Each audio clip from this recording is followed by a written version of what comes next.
Top focus tonight, the new Prime Minister of Nepal will be elected by its parliament on Sunday after the political parties there failed to elect a new PM on the basis of consensus in the last 1 week. Meanwhile, unrest continues on the Nepal side of the Indo-Nepal border, with protests continuing against the new constitution in the Terai region. Nepal will elect its new Prime Minister on Sunday through voting in Parliament.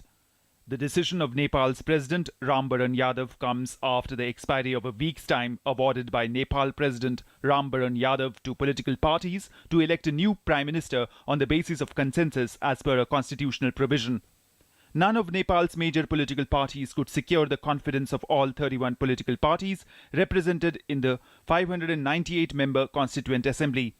The new constitution envisages the mandatory election of the Prime Minister within a week after the House is convened. Prime Minister Sushil Koirala is slated to step down to facilitate the election of a new premier. Meanwhile, 17 days after the promulgation of new constitution, Nepal government registered a bill at Parliament on Wednesday, proposing amendments to the statute to address the concerns of the agitating parties.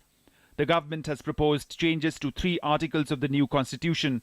The amendment proposals in Articles 42, 84 and 286 call for providing constitutional guarantee for the proportional inclusive representation in the state agencies and delineation of electoral constituencies, prioritizing population.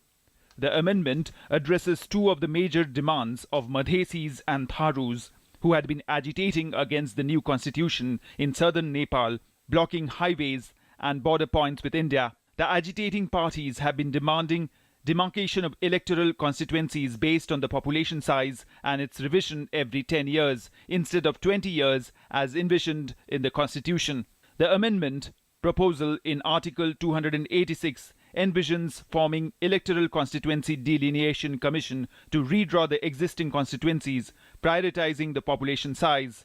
Meanwhile, setting the record straight, India asserted that there is no blockade from the Indian side of the border, even as it asked the Nepalese leadership to set its house in order in the wake of the continued protests. जो भी इस समय समस्या है वो Nepal side की तरफ से है, क्योंकि नेपाल में एक सेक्शन पॉपुलेशन का है जो अभी जो उन्होंने कॉन्स्टिट्यूशन पास किया है उससे सहमत नहीं है और वो चाह रहे हैं कि उस कॉन्स्टिट्यूशन में परिवर्तन लाया जाए, और जब तक कोई एक पॉलिटिकल सॉल्यूशन इसका नहीं निकाला जाएगा तब तक ये ऑब्स्ट्रक्शन कंटिन्यू करेगा, तब तक हमारी ट्रक्स उस पार नहीं जा सकेंगी।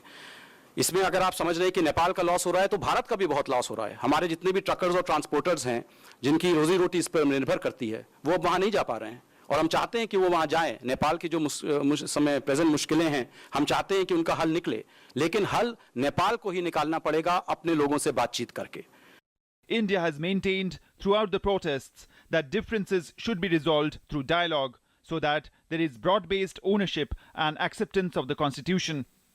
It is now for the mainstream political parties in Nepal to conclude the process of constitutional amendments so that normalcy returns to strife-torn Terai region, which continues to face unrest. Newsnight Desk, DD News.